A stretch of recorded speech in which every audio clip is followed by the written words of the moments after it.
Bismillahirrahmanirrahim. Assalamualaikum warahmatullahi wabarakatuh.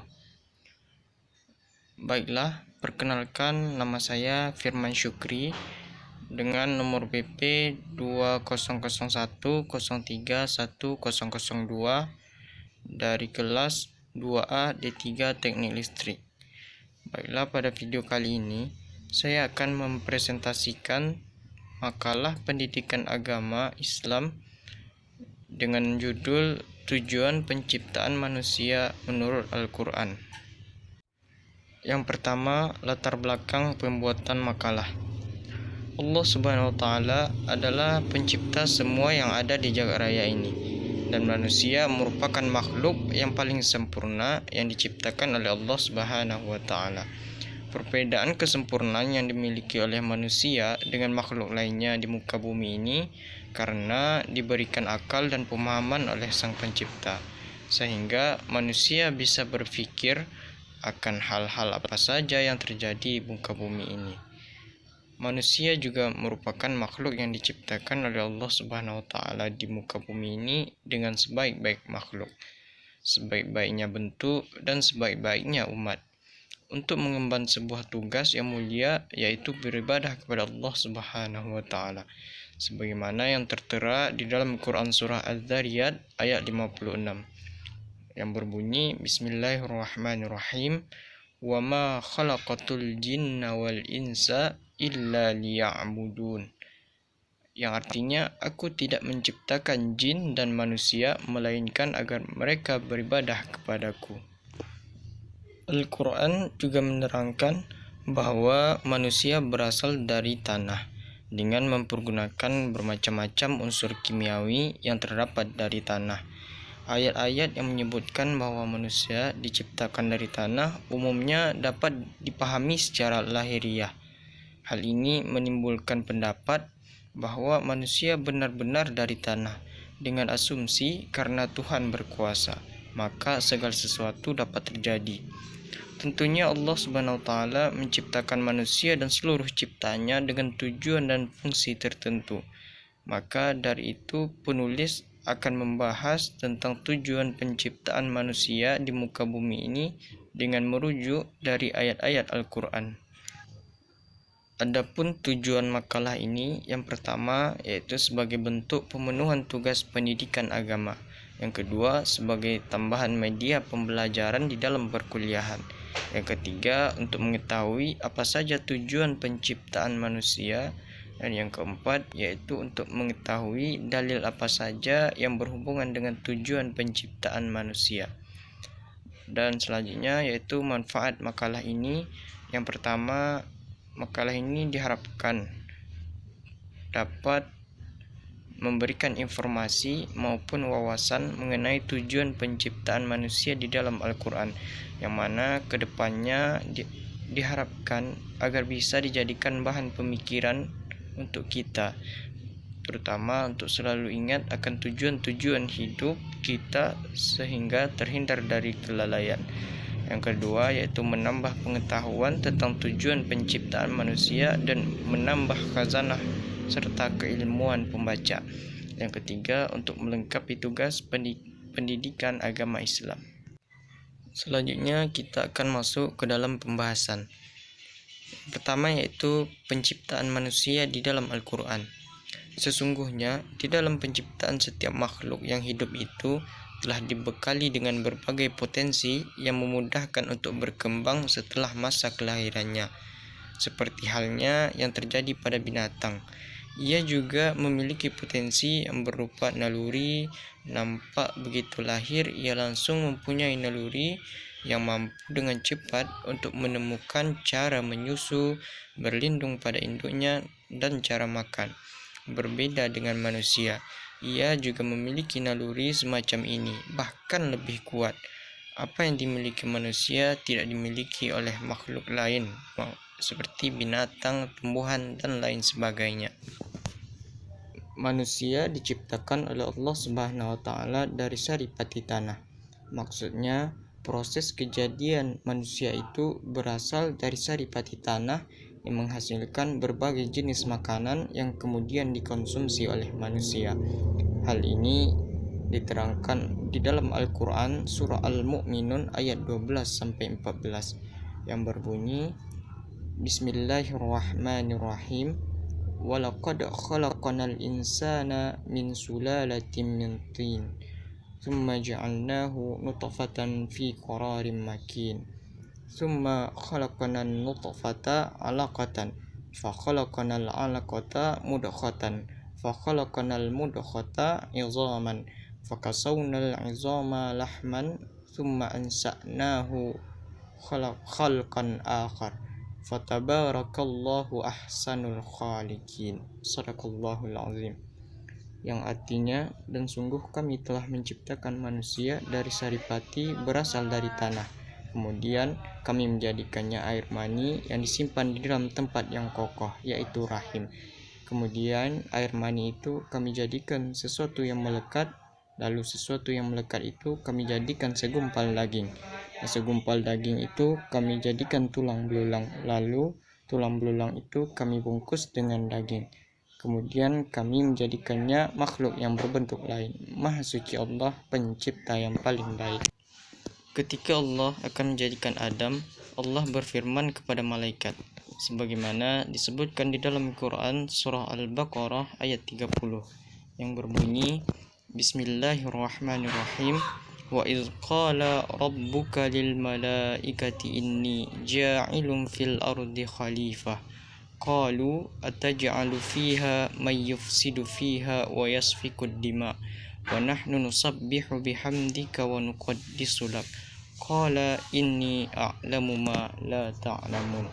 Yang artinya, dan ingatlah ketika Tuhanmu berfirman kepada para malaikat, Aku hendak menjadikan khalifah di bumi. Mereka berkata, apakah engkau hendak menjadikan orang yang merusak dan menumpahkan darah di sana? Sedangkan kami bertasbih memujimu dan menyebut namamu. Dia Allah berfirman, sungguh aku mengetahui apa yang tidak kamu ketahui. Demikian kecemasan para malaikat yang dinyatakan Allah kepada kita, bahwasanya malaikat itu takut jika mereka ataupun manusia nantinya menjadi hamba Allah yang suka dengan melakukan kemaksiatan. Selanjutnya yaitu tujuan penciptaan manusia. Tujuan penciptaan manusia adalah untuk menyembah Allah Subhanahu wa taala. Pengertian penyembahan kepada Allah tidak boleh diartikan secara sempit dengan hanya membayangkan aspek ritual yang tercermin dalam salat saja. Penyembahan berarti ketundukan manusia kepada hukum Allah dalam menjalankan kehidupan di muka bumi, baik ibadah ritual yang menyangkut hubungan vertikal, yaitu manusia dengan Tuhan, maupun ibadah sosial yang menyangkut horizontal, ataupun manusia dengan alam semesta dan manusia. Penyembahan manusia kepada Allah lebih mencerminkan kebutuhan manusia terhadap terwujudnya sebuah kehidupan dengan tatanan yang adil dan baik. Oleh karena itu, penyembahan harus dilakukan secara sukarela, karena Allah tidak membutuhkan sedikit pun daripada manusia, termasuk pada ritual-ritual penyembahannya. Dalam hal ini Allah berfirman, "Wa ma khalaqatul jinna wal insa illa liya'budun." Dan aku tidak menciptakan jin dan manusia melainkan supaya mereka menyembah kepadaku. Yang kedua yaitu fungsi dan peranan manusia di dalam Al-Quran. Berpedoman kepada Quran surah Al-Baqarah ayat 30-36. Maka peran yang dilakukan adalah sebagai pelaku ajaran Allah dan sekaligus pelopor dalam memudayakan ajaran Allah. Untuk menjadi pelaku ajaran Allah, apalagi menjadi pelopor pembudayaan ajaran Allah, seseorang dituntut memulai dari diri dan keluarganya, baru setelah itu kepada orang lain. Peran yang hendaknya dilakukan seorang khalifah sebagaimana yang telah ditetapkan Allah di antaranya adalah yang pertama yaitu belajar, sebagaimana dalam Quran surah An-Naml ayat 15-16 dan Quran surah Al-Mu'minun ayat 54 yang mengandung inti belajar yang dinyatakan pada ayat pertama surah Al-Alaq adalah mempelajari ilmu Al-Quran. Yang kedua, mengajarkan ilmu. sebagaimana dalam Quran surah Al-Baqarah ayat 31 sampai 39. Maksudnya khalifah yang telah diajarkan ilmu Allah maka wajib untuk mengajarkannya kepada manusia lain. Yang dimaksud dengan ilmu Allah adalah Al-Quran dan juga Al-Bayan. Yang ketiga yaitu memudayakan ilmu, sebagaimana dalam Quran surah Al-Mu'min ayat 35. Ilmu yang telah diketahui bukan hanya untuk disampaikan kepada orang lain, melainkan dipergunakan untuk dirinya sendiri dahulu agar membudaya, seperti apa yang telah dilakukan dan dicontohkan oleh Nabi Muhammad SAW. Di dalam Al-Quran disebutkan fungsi dan peranan yang diberikan Allah kepada manusia. Pertama yaitu menjadi abdi Allah. Secara sederhana, hal ini berarti hanya bersedia mengabdi kepada Allah dan tidak mau mengabdi kepada selain Allah, termasuk tidak mengabdi kepada nafsu dan syahwat. Yang dimaksud dengan abdi adalah makhluk yang mau melaksanakan apapun perintah Allah meski terdapat risiko besar di dalam perintah tersebut. Abdi juga tidak akan pernah membangkang terhadap Allah. Hal ini tercantum di dalam Quran surah Az-Zariyat ayat 56, yang artinya, dan tidak aku ciptakan jin dan manusia melainkan supaya mereka menyembahku. Yang kedua yaitu menjadi saksi Allah. Sebelum lahir ke dunia ini, manusia bersaksi kepada Allah bahwa hanya Dialah Tuhannya. Yang demikian dilakukan agar mereka tidak ingkar di hari akhir nanti, sehingga manusia sesuai fitrahnya adalah beriman kepada Allah, tapi orang tuanya yang menjadikan manusia sebagai Nasrani ataupun beragama selain Islam. Hal ini tercantum dalam Quran surah Al-A'raf ayat 172. Selanjutnya, dan ingatlah keturunan anak-anak Adam dari sulbi mereka, dan Allah mengambil kesuksesan terhadap jiwa mereka seraya berfirman, bukankah aku ini Tuhanmu? Mereka menjawab, betul, Engkau Tuhan kami. Kami menjadi saksi, kami lakukan yang demikian itu, agar di hari kiamat kamu tidak mengatakan, sesungguhnya kami Bani Adam adalah orang-orang yang lengah terhadap ini, yaitu keesaan Tuhan. Yang terakhir yaitu khalifah Allah sebenarnya adalah perwakilan Allah untuk berbuat sesuai dengan misi yang telah ditentukan Allah sebelum manusia dilahirkan, yaitu untuk memakmurkan bumi. Khalifah yang dimaksud Allah bukanlah suatu jabatan sebagai raja ataupun presiden, tetapi yang dimaksud sebagai khalifah di sini adalah seorang pemimpin Islam yang mampu memakmurkan alam. Yang ketiga yaitu tanggung jawab manusia sebagai hamba Allah Subhanahu wa taala. Kewajiban manusia kepada Khaliknya adalah bagian dari rangkaian hak dan kewajiban manusia di dalam hidupnya sebagai suatu wujud dan yang maujud. Di dalam hidupnya, manusia tidak lepas dari adanya hubungan dan ketergantungan. Adanya hubungan ini menyebabkan adanya hak dan kewajiban. Hubungan manusia dengan Allah adalah hubungan makhluk dengan Khaliknya.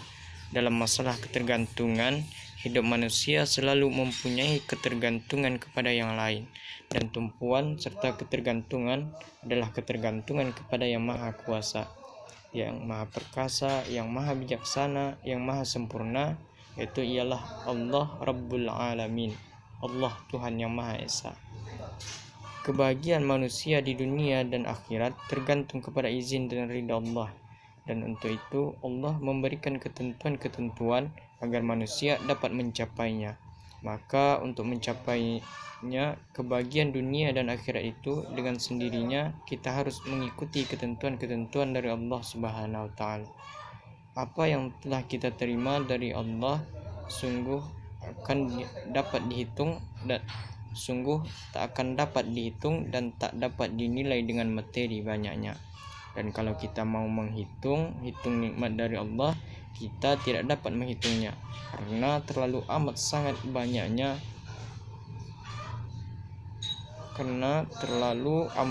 banyaknya. Secara moral manusia mempunyai kewajiban Allah sebagai Khaliknya, yang telah memberi kenikmatan yang tak terhitung jumlahnya. Selanjutnya adalah tanggung jawab manusia sebagai khalifah Allah.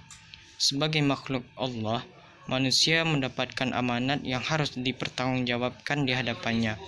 Tugas hidup yang dipikul manusia di muka bumi adalah tugas kekhalifahan, yaitu tugas kepemimpinan wakil Allah di muka bumi ini untuk mengelola dan memelihara alam. Khalifah berarti wakil atau pengganti yang memegang kekuasaan. Manusia menjadi khalifah berarti manusia memperoleh mandat Tuhan untuk mewujudkan kemakmuran di muka bumi. Dan dua peran yang dipegang manusia di muka bumi, yaitu sebagai khalifah dan abdi, yang merupakan perpaduan tugas dan tanggung jawab yang melahirkan dinamika hidup yang syarat dengan kreativitas dan amaliyah yang selalu berpihak pada nilai-nilai kebenaran. Oleh karena itu, hidup seorang muslim akan dipenuhi dengan amaliyah, kerja keras yang tiada henti, sebab bekerja bagi seorang muslim adalah bentuk amal soleh. Nah, kesimpulan yang dapat kita ambil dari materi ini, yang pertama ditegaskan dalam Quran surah Az-Zariyat ayat 56, "Wa ma khalaqatul jinna wal insa illa liya'budun." Dan aku tidak menciptakan jin dan manusia supaya mereka menyembah kepadaku. Yang kedua surah Al-Baqarah ayat 30. Wa iz qala rabbuka lil malaikati inni ja'ilun fil ardi khalifah. Qalu ataj'alu fiha man yufsidu fiha yasfikud dima wa nahnu nusabbihu bihamdika wa nuqaddisu lak. Qala inni a'lamu ma la ta'lamun. Ingatlah ketika Tuhanmu berfirman kepada malaikat, sesungguhnya aku hendak menjadikan khalifah di muka bumi. Mereka berkata, mengapa engkau hendak menjadikan khalifah di bumi ini orang yang akan membuat kerusakan padanya dan menumpahkan darah, padahal kami senantiasa bertasbih dengan memuji engkau dan mensucikan engkau. Tuhan berfirman, sesungguhnya aku mengetahui apa yang tidak kamu ketahui. Dapat dijelaskan pula berdasarkan firman Allah surat Taha ayat 14, Innani anallahu la ilaha illa ana fa'budni wa aqimus shalah li zikri. Sesungguhnya aku ini adalah Allah, tidak ada Tuhan yang hak selain aku, maka sembahlah aku dan dirikanlah salat untuk mengingatku. Dan berdasarkan ayat di atas, penulis tambahkan bahwa tujuan Allah menciptakan manusia adalah agar Allah dikenal oleh makhluknya. Benar bahwa Allah sudah agung tanpa atau dengan penciptaan manusia, tapi tujuan akhir manusia itu sendiri adalah kesempurnaan manusia. Kesempurnaan manusia bisa dicapai dengan takwa dan beribadah kepada Allah Subhanahu wa taala. Sekian materi yang dapat penulis sampaikan. Kalau ada kesalahan ataupun kejanggalan, penulis mohon maaf. Wabillahi taufik wal hidayah. Assalamualaikum warahmatullahi wabarakatuh.